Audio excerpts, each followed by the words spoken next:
Welcome to the Men's Health Forum's balloon debate to launch National Men's Health Week 2009.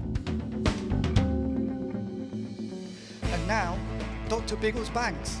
Thank you very much.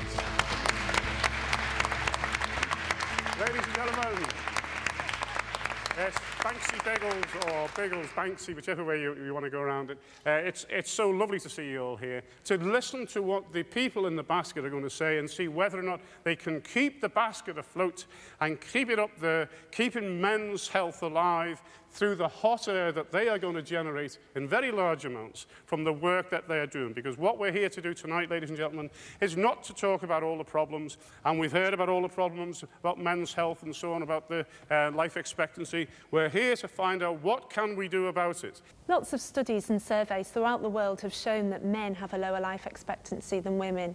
Is this for genetic reasons, or is it social or cultural? According to the host of our debate, Ian Banks, healthcare professionals have a lot of work to do to address the imbalance in life expectancy. What would you like to see as an outcome from this debate? Given the audience, and given the fact that we've now got a wider audience, of course, for health professionals, politicians and so on, I think it's really quite crucial. It's probably the first time we've really addressed men's health at this level, at this very senior level, and looked at who's responsible and who should be doing anything about it. And really what we want to do is, first of all, improve the insight of the people who are not only watching the video, but also those inside the debating chamber itself, and really raise their insight about the problems to do with men's health. And what would you like to hear them say? I want to hear them make a commitment. I want to hear them talk about men's health as if it's a serious subject where we really do need to do something about it sooner rather than later. What we want from you and what we want from them is not the problem. What we want to know is what's the solution. Most of you in this room know there's a problem with men's health. You've known it for a long time, or you wouldn't be here. What you want to know is what are we going to do about it? The best place to get access to good quality health advice is through the workplace, because that's where I spend most of my time. We know from work by people like Gordon Waddell and Kim Burton that actually worklessness is the major factor in terms of ill health. Being out of work is equivalent in ill health terms to smoking something like 200 cigarettes a day. And if you're out of work for any length of time, particularly if you're a young man, your suicide risk goes haywire and your risk of depression and long-term illness gets really serious. And yet many of us inappropriately think that actually work is hazardous and somehow noxious and harmful. The question it really raises is, what is good and healthy work? There are many large employers now, Royal Mail's one, but you know, it's a who's who. BT, Rolls-Royce, Unilever, Barclays, GlaxoSmithKline, now even the NHS are beginning to wake up to the fact that actually successful business needs a healthy workforce. And believe me, they're not investing in health at work just simply for the philanthropy and for the good of it. They're actually doing it because it makes good business sense. Many blue-collar men will speak more freely to their peers and their friendship groups, and they'll trust them better than they ever will with any doctor, pharmacist or editor of Nuts preaching at them. We now know that the workplace is one of the most effective venues for getting health information across to men. Think about it. Where do men give blood? You ever thought about that? Do they walk past a blood transfusion centre? Oh, I'll nip in there and give half an armful. You know? No, they don't. They give blood at work. Why do they give blood at work? Because their mates give blood. They buddy up. They say, right, let's all go down and give blood. Now, if you use the same kind of structure over health issues, weight loss, cigarette cessation, and so on, men respond to it very well indeed. So in terms of the two pledges that I offer you in terms of keeping this balloon afloat, one pledge is that I will use the opportunity of the review of the health and well-being of the NHS workforce to actually promote the good, simple and clear business case that good health for men and women is important to the success of an organisation. And then the second simple pledge that I make is that at the end of the day, the workplace is the easiest and the best place to actually reach people, and particularly men, with these messages. So thank you. Thank you very much. Do we have any comments, please, from people who have a workplace initiative? I think business has now recognized that occupational health and others, as Steve rightly says, can deliver much, much more in terms of health and well-being. The traditional messages of health promotion actually never ever reach the person that we want to reach, partly because journalists report different things at different times. One day you say cholesterol is bad, one day you say eggs is bad, another day you say, well, it's okay to eat eggs, so people get horribly confused. We asked men, older men, about pharmacies. Why did they not go into the pharmacy, you see? And they basically said, because there's nothing in there for men, you see. And then we asked pharmacists, why do you not have anything for men? And they said, because men don't come in. In fact, one guy actually said, it's all lipstick and no spanners. You know, it's a beautiful quote and actually tells you an awful lot about the way that pharmacy works. Well, I'm afraid it's true. It hurts, but it's true. Well, what do you actually do about that practically? Because it's unlikely that pharmacies are going to start selling spanners, are they? Well, you know, you do it yourself. Yeah. Well, what you do actually is you can ask men what would they like to see in pharmacies, and we've done this, and what they want to see is more information. They want to see things upon which they can act. We undertook a major market survey, market research, to find out how people use pharmacy. Older men in particular didn't go to pharmacy for any sort of health service other than collection of prescriptions. The difficult group, the ones who don't use pharmacy, are younger men. Pharmacy provides a lot of services, and we know about things like stop smoking services, weight management services, albeit patchy, not in every PCT, not in every pharmacy. We have seen people like Lloyd's Pharmacy. They've done some fantastic work working with football clubs, so going to Aston Villa, going to Birmingham City, to do health checks. So the NHS health check, cholesterol, blood pressure, blood glucose, full comprehensive health check. 20 or 30,000 men on a Saturday afternoon, and people were clamouring for it, so there is a need.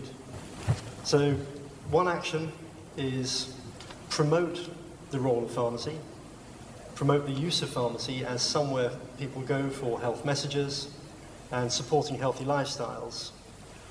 The other action, and probably the bigger challenge, is to work with commissioners, so PCTs, and work with pharmacists to get them to take on the wider roles. Thank you very much. Big hand for Jonathan.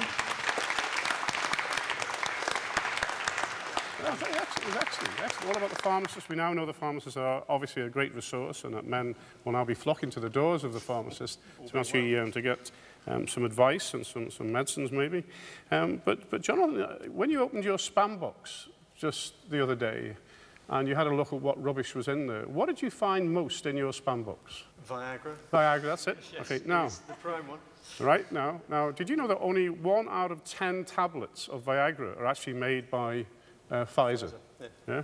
And all the rest are counterfeits, right? Now, the average delay for men being diagnosed with diabetes in the UK is around about 10 years. For women, it's around about 1 year, 1 to 2 years, okay? Now, the single biggest cause of erectile dysfunction is diabetes. Second was cardiovascular disease, and then hypertension. Now, I put it to you, Jonathan, that if men are going to open their spam box and they're going to see, hey, look at this, all they're going to go is dink and put a credit card number in, the Viagra comes out through the letterbox. Instead, of course, having to go to the pharmacist and having to see a doctor with the script, and of course the pharmacist comes out and says, Mr. Smith, I've got your Viagra here for you, in front of all of what is normally women in there as well. I just wonder, do you think something like Viagra should be easier for men to buy through, for instance, a POM to P shift for Viagra into the pharmacy? I know it's difficult for you to speak on this one, coming from where you're coming from, but is there a logic behind that, do you think? Maybe not Viagra itself, but the other products within the range of treatments for erectile dysfunction. Why not see those going POM to P? Well, this is the kind of debate we want to hear, because really the WHO is forecasting an epidemic of undiagnosed diabetes in men simply because of this problem. This is serious stuff that we're talking about. Any comments from we have any pharmacy-related people in the audience at all?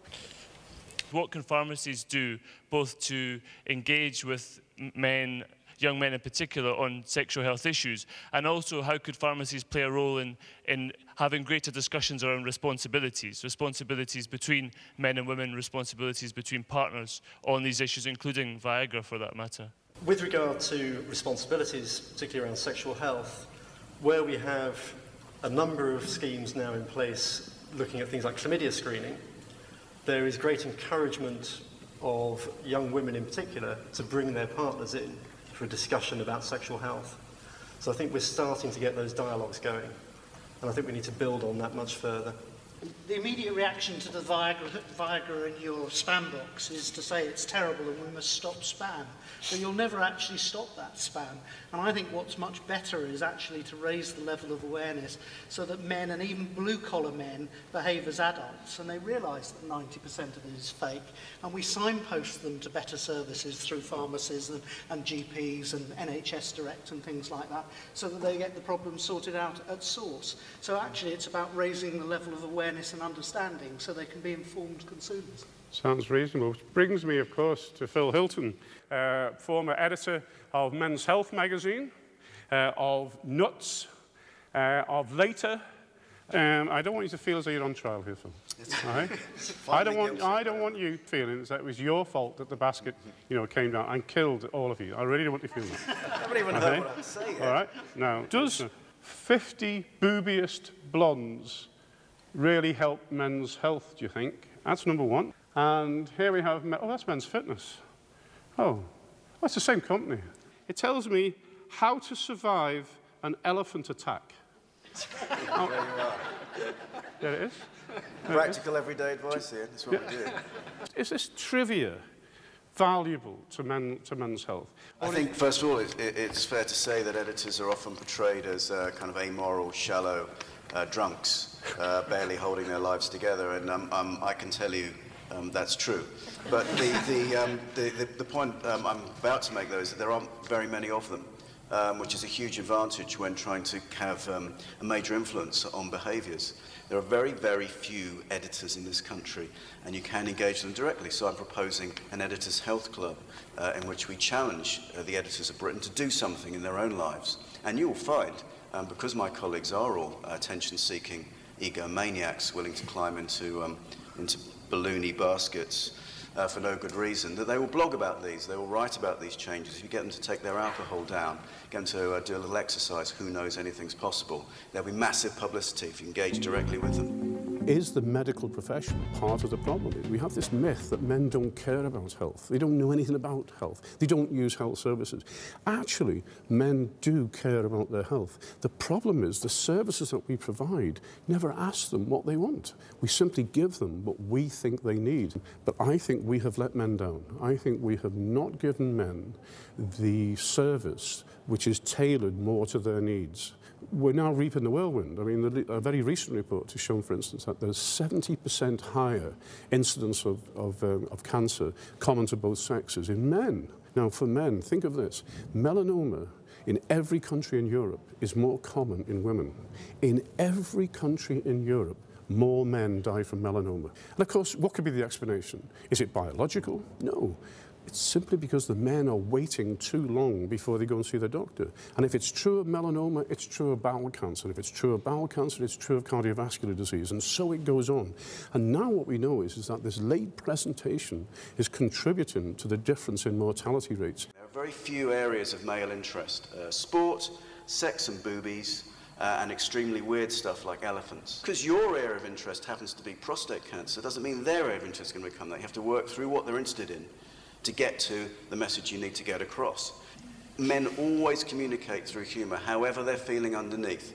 If you have no humour, you won't really engage with them. Men change dramatically between their young years and their mature years. So Nuts magazine, those readers are tough, cold, they're going to live forever, they're very brave, they're going to run their cars into walls, they're going to cut their hands up doing DIY incompetently. Older guys become sensitive, NAMBY creatures with children, with ill parents, completely different audience. Think about this, never think of men as one group. They're very, very divided up and they're very, very different people. Hope that's of some help. Thank you very much indeed. I have to say, I was taught very well by Phil Hilton, because all of those points that he mentioned we have now incorporated into the material that we produce for the Men's Health Forum. You'll be seeing some of the little manuals that we produce as well. And humour is a very central part. I don't think any of you here can think of a joke about ovarian cancer or breast cancer. You know, I'm sure you can't think of one. But men actually do use dark humour when they're talking, you know, about health issues. So are there any other comments at all? No, come, go ahead, please. I think actually we ought to turn it on its head. We're all agreed that men do not go into places where women frequent and where there's lipsticks being sold and things like that. Why don't you take pharmacy into the workplace and have a pharmacy session? We need to take things to where men and boys are at and design it in a way that's attractive to them. So why not use those facilities? And just on the thing about comedy, we actually use stand-up comedian John Ryan in the workplace, in pubs, in clubs, and he is very hard-hitting, and he really tells them that he's there to give them a better sex life. Then he spends the whole evening telling them how they can go about it. So everything you said is true, so why don't we do it? If we think actually what we've got to do is change men, we're on for a loser. We may yet see change, but change comes over time. It's a slow process. And it takes a long time to get rid of that schoolboy socialization that laughs at you when you own up to having some kind of a problem.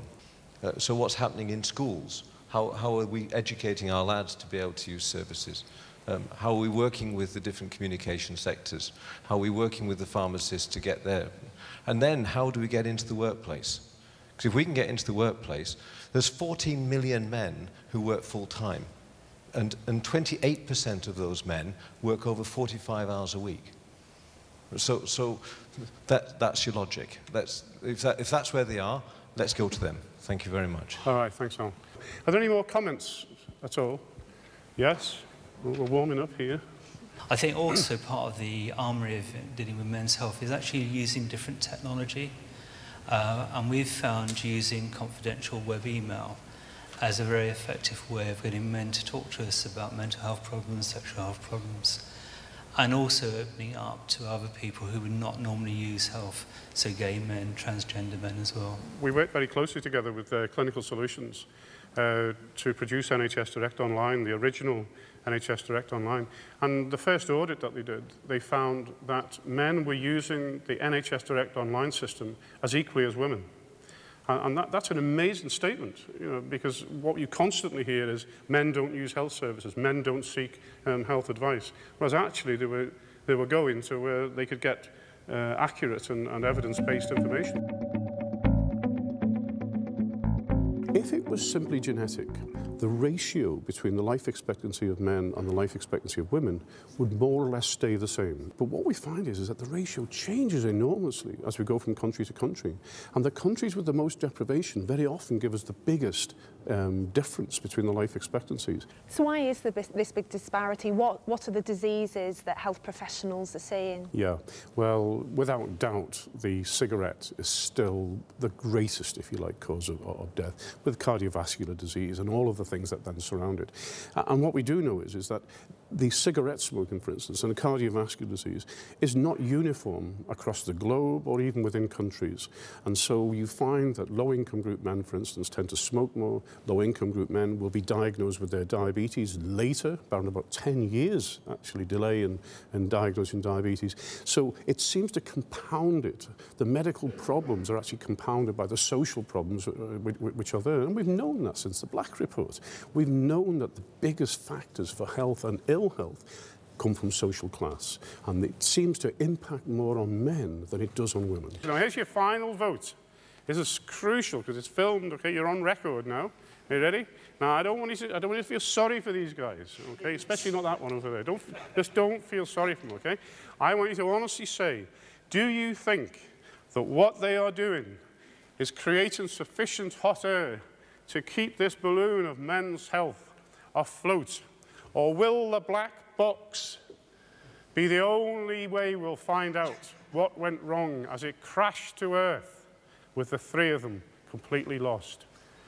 I want a show of hands, please, of those of you who think that this balloon is going to keep on going up thanks to the work that these guys are actually doing. A show of hands, please, if you would. So things are moving and they're continuing to rise up thanks to the efforts of these gentlemen. I'd like you to thank them, please, if you would, for all their work.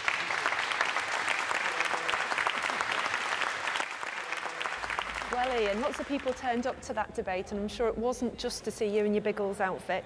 How do you think it went? Well, for me, it went very hot indeed inside of the Biggles outfit, but I thought it was very successful. I was particularly impressed by how they worked as a team together to say how each could interact. You know, the media working with the pharmacist working with the occupational health. I thought that message came across very clearly. What happens after this week? Actually, this week is just the launch of a continuing programme of research, of working with the department, working with occupational health, to look at how we can improve the health of men through the various strategies that we discussed today. So it's not just a week. You're going to see this go on for years and years to come yet, of working in collaboration to improve the health of men and their families.